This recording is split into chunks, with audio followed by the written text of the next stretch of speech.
The next iPhone is going to be very different, but maybe not in a good way. With Jony Ive officially done with Apple, is Apple doomed to fail without him? No. Actually, it might be the opposite. The next generation of the iPhone, new Macs, iPads, even AirPods, and Apple Watches all might be better now that Jony Ive has officially left the building, or I guess left the spaceship. But as excited as I am to see this new Apple has also been making some mistakes lately we need to talk about. Yes, they've been putting more emphasis on function over form, but they've also been putting more emphasis on profits over people. So as we always do here on the Apple Circle, let's break down the latest Apple leaks, news, and rumors that you need to know about, including the big changes that could be coming to the next generation of the iPhone, the iPad, the Mac, and other Apple products.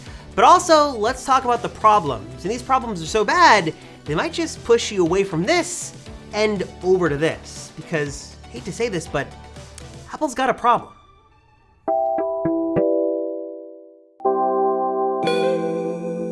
The Apple we have today in 2022 is really sort of weird if you think about it. They're bringing back ports. They're putting Apple apps on Android phones and non-Apple TV TVs. They let you have widgets, customize your lock screen.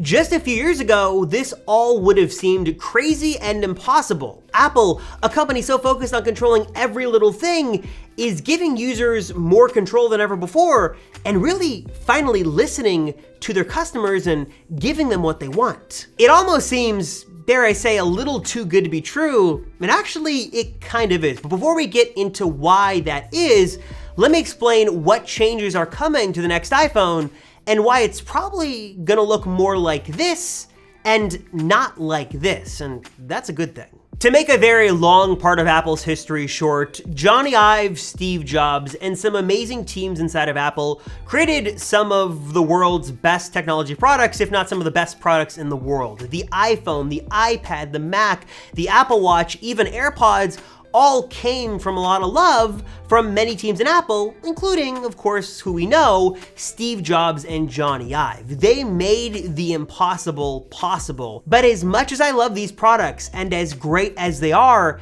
not and have not been without some big flaws. There was AntennaGate, Bendgate, the butterfly keyboard debacle, the iOS 7 major controversial redesign. Even the original Apple Watch, by many metrics, was regarded by some to be sort of an Apple PR and sales nightmare. Putting so much emphasis on creating products that were thinner, lighter, sleeker than their predecessors wasn't always a good thing, and that was and continues to be one of Apple's best and worst qualities. It's the idea of form over function. But Jony Ive was Apple's golden boy. He designed some products that were industry leading. I mean, he has world-class designs. He's an award-winning world-class designer. He makes some incredible things, and many not only love Jony Ive and love his designs and sort of love Apple because of it, but they're willing to make some compromises and live the dongle life on the USB-C only MacBook Pro and the single port MacBook of a few years ago just to be in the illustrious Apple ecosystem. Because Apple products were so good, they were willing to work with the compromises. Jony Ive and Apple seem to be one and the same. They seem to be inseparable. That wasn't until a few years ago when they went through a pretty nasty breakup. After rumors that Ive was sort of checking out from Apple and that he was getting burnt out and stepping away from a few projects, Apple and Jony Ive sort of made the official announcement back in 2019 that he would be leaving the company to create his own independent design firm. And although Apple was still gonna be a top priority for that new company and be a major client, it still put Apple's future into question. A figure that was so polarizing and had made such an impact like Steve Jobs on Apple, Jony Ive's absence was not necessarily seen as a good thing, and many wondered how Apple would fare without him. Were they sort of doomed to fail without this industry leader designer sort of paving the way and sort of keeping Steve Jobs' vision alive inside of Apple? But what we have seen is a change inside of Apple. Their design language has started to change from the inside out, and I think many would argue these changes have been for the better. And what we've started to see is the end of an era and maybe Apple being just better off without Jony Ive. Apple's recent changes with the Mac are a great place to start. Not only have they sort of changed the entire internals, moving to Apple Silicon, but they've made a lot of big changes to the Mac line that many would have argued would have never happened just a few years ago, like bringing back ports, something unthinkable of the Apple of just 5 years ago, or switching some iPad models over to USB-C. Who could have thought a common port to rule them all actually exists? And even just making iPhones thicker instead of slimmer to accommodate a bigger battery inside. And if these changes on the Mac, this more focus on function over form, come to other Apple products, I think that the post-Jony Ive Apple is gonna be making some pretty big improvements according to most people. Starting with the iPhone 15, for example, maybe we see a more significant redesign. We have heard rumors that Apple is gonna do something different, hopefully with next year's phone, and we see some sort of difference in design because the iPhone 14, the 13, the 12, even the XS and the 10, they all share a lot of the same design DNA, and hopefully next year in 2023, we finally see something new and some major change come to the iPhone. It's also a similar story on AirPods Pro 2. At first, we had heard that Apple was gonna significantly shrink down the size of the buds, maybe eliminating the stem together, just to give you like these little buds like Beats Fit Pro that go right into your ear. But now new rumors suggest that's not gonna be the case, and that Apple is gonna keep the stem around and basically keep AirPods Pro 2, the same as AirPods Pro 1, to have better battery life and to allow for more tech to be inside. So that was a change. And also with the case, Apple's actually adding some utility here. Maybe they're gonna add, according to rumors, a little attachment so you could attach the case to a key ring or to a backpack or a lanyard, basically a way to mount it, and also a speaker built in that's way more functional when you lose this between the couch cushions and need to open up the Find My app. It's a lot less aesthetically pleasing and way more functional, which some would argue that maybe Jony Ive would never do, but maybe is a good thing for the Apple of 2022 and 2023. This modern Apple looking forward and moving forward is doing things differently, and again, not exactly a bad thing, at least not in my opinion. But on the other hand though, Apple is drawing some criticism for Apple's leadership under Tim Cook. Specifically, some believe that it was his uninterest in design or his difference in philosophies as opposed to Steve Jobs that really forced Jony Ive out. Apple's golden boy who did so many things, some would argue was not respected by Tim Cook and ultimately decided to leave, which might not be a good thing, depending on who you ask.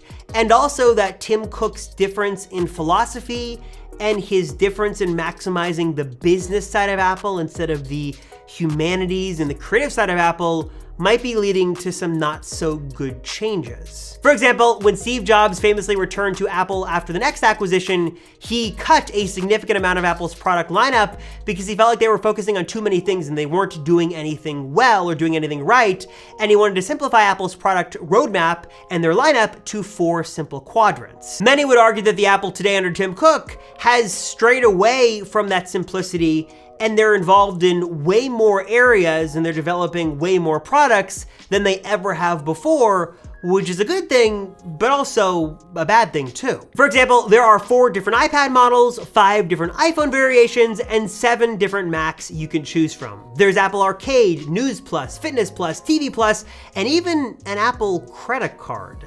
There are AirPods, AirPods Pro, AirPods Max, 2nd gen, 3rd gen. There's a lot happening in the Apple world right now, maybe too much, just trying to please everyone. And in some cases, this is a good thing and a good decision by Tim Cook. It's to make Apple products more accessible than ever before and to give you the iPad that best fits your budget and your lifestyle and your needs and the power and the design you want. It's nice to have all these options, but some would argue that Apple has so many things going on right now that they're not focusing on the right things and they're neglecting some really important parts of the company.